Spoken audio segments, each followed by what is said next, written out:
What if I told you the world's richest country makes more money in a single long weekend than the poorest makes in an entire year?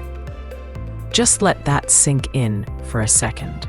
Picture the planet at night. Glittering city grids in some regions, pitch black silence in others. How did that neon map come to be so uneven, and can it change?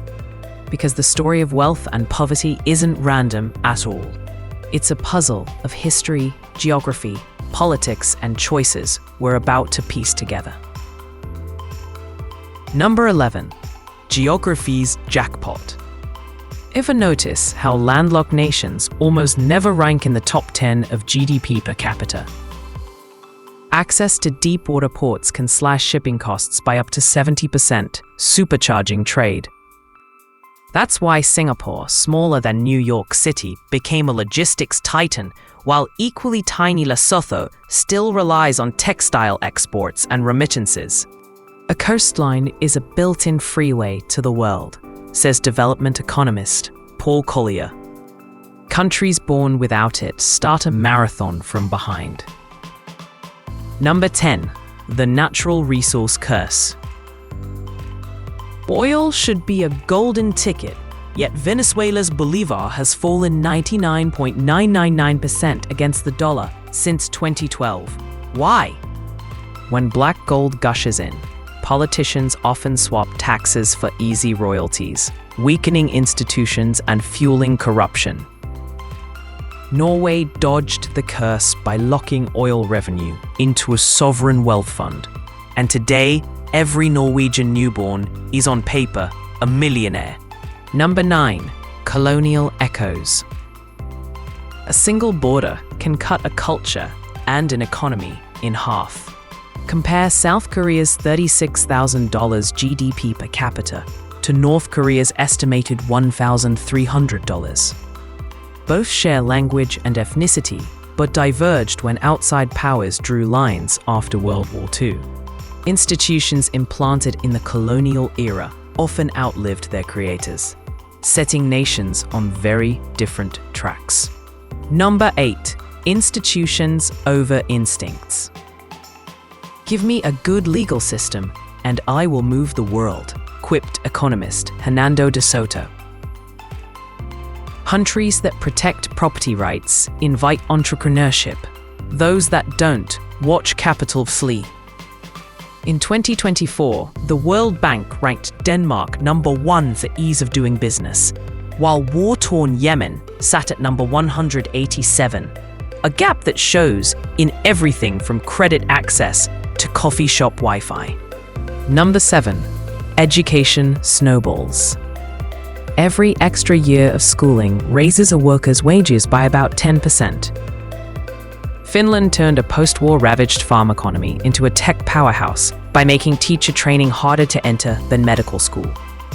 Meanwhile, Niger's average adult completes just 2 years of formal education, enough for literacy, but not for coding satellites or designing vaccines.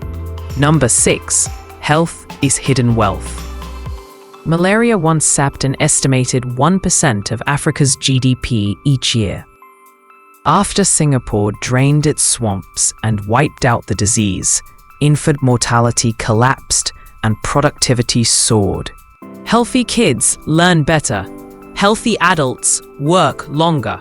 That's why Japan's average life expectancy of 84 years quietly adds trillions to its economy. Number 5. Political stability dividend. Investors call it country risk. Two prone nations pay up to 3 times higher interest on sovereign bonds, leaving less for schools or roads. Botswana has held peaceful elections since 1966 and now boasts Africa's highest credit rating. The Central African Republic has endured 5 coups and ranks dead last. Number 4. Cultural attitudes toward trust. In high-trust societies, deals close with a handshake. In low-trust ones, paperwork piles up. The World Values Survey shows that Scandinavians are 4 times more likely to say most people can be trusted than South Americans. That simple belief trims transaction costs so sharply it adds an invisible percentage point to Nordic GDP every year. Number 3. Tech leapfrogging.